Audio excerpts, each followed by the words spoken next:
Class 10 mathematics question number 10 मा सोधेको यो 2 मार्क्सको क्वेसनलाई सल्भ गरौँ है त। हामीलाई के दिएको छ त भन्दाखेरि a upon 2x plus 1 plus 1 upon x plus 2 बराबर 4x plus 5 upon 2x square plus 5x plus 2 हुन्छ भने what will be the value of a भनेको छ। हामीले a को भ्यालु पत्ता लगाउनु छ है। सुरुमा के गरौँ त, यो दुईटा फ्र्याक्सनबाट एलसीएम लिदिम। एलसीएम के आउँछ त भन्दाखेरि यहाँ 2x plus 1 छ 2x plus 1 र यहाँ x plus 2 छ यहाँ x plus 2। अब यो माथि न्युमरेटर a छ हो, योसँग नभएको टर्म भनेको x plus 2 छ भने a ले मल्टिप्लाई गर्दिम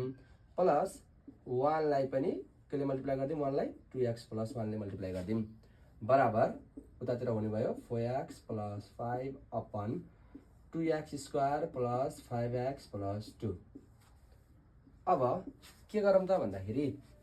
यसलाई हेर्ने हो भने 2x plus 1 र x plus 2 यो दुईटालाई मल्टिप्लाई गर्ने हो भने हामीले यतातिर डिनोमिनेटरमा जे छ त्यही पाउँछौँ। हेरौँ त 2x plus 1 र x plus 2 मल्टिप्लाई गर्ने हो भने हामीले के पाउँछौँ त भन्दाखेरि 2x ले x लाई मल्टिप्लाई गर्यो 2x स्क्वायर प्लस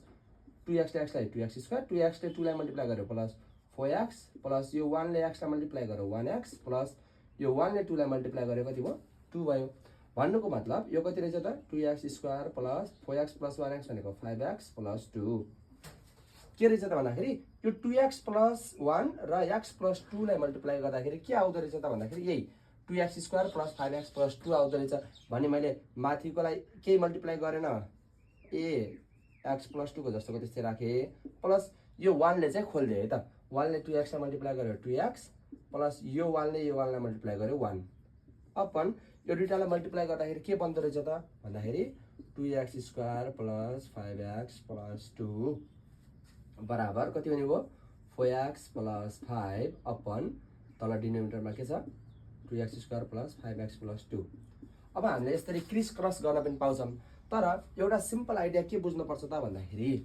यदि फ्र्याक्सनको हो इक्वल्स टु भन्दा अगाडि र इक्वल्स टु भन्दा पछाडिको डिनोमिनेटर अथवा न्युमरेटर सेम छ भने हामीले त्यो दुईटा न्युमरेटर अथवा डिनोमिनेटरलाई काट्न पाउँछौँ। जस्तै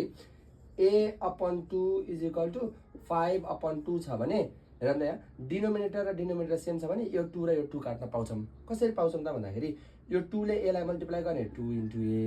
यो 5 ले यो 2 लाई मल्टिप्लाई गर्ने 5 इन्टु 2, यसले यसलाई मल्टिप्लाई गर्यो यसले यसलाई मल्टिप्लाई गर्यो हो। यो 2 अब उता जाँदाखेरि डिभाइड हुने हो 5 इन्टु 2 अपन 2 a को भ्यालु आखिर यो 2 र 2 काटेर आउने 5 हो। भन्नुको मतलब यदि फ्र्याक्सनको इक्वल्स टु भन्दा अगाडि डिनोमिनेटरमा पनि 2 छ इक्वल्स टु भन्दा उतातिरको डिनोमिनेटरमा पनि 2 छ भने हामीले 2 लाई काटेर यसरी 2 र 2 काटेर डाइरेक्टली a को भ्यालु कति राख्न पाउँछौँ 5 लेख्न पनि पाउँछौँ हो। त्यही भएर हामीले के गरौँ त भन्दा यसलाई मैले ब्र्याकेटमा राख्दिएँ यसलाई पनि मैले ब्र्याकेटमा राख्दिएँ, यो एक्सप्रेसन र यो एक्सप्रेसनलाई मैले काट्दिएँ। बचेको त यहाँ a ब्र्याकेटमा x plus 2 plus 2x plus 1 is equal to 4x plus 5। यो सबै रफ हो है, मैले बुझाउनको लागि मात्र युज गरेको। और a ब्र्याकेटमा x plus 2 is equal to उतातिर कति छ 4x प्लस 5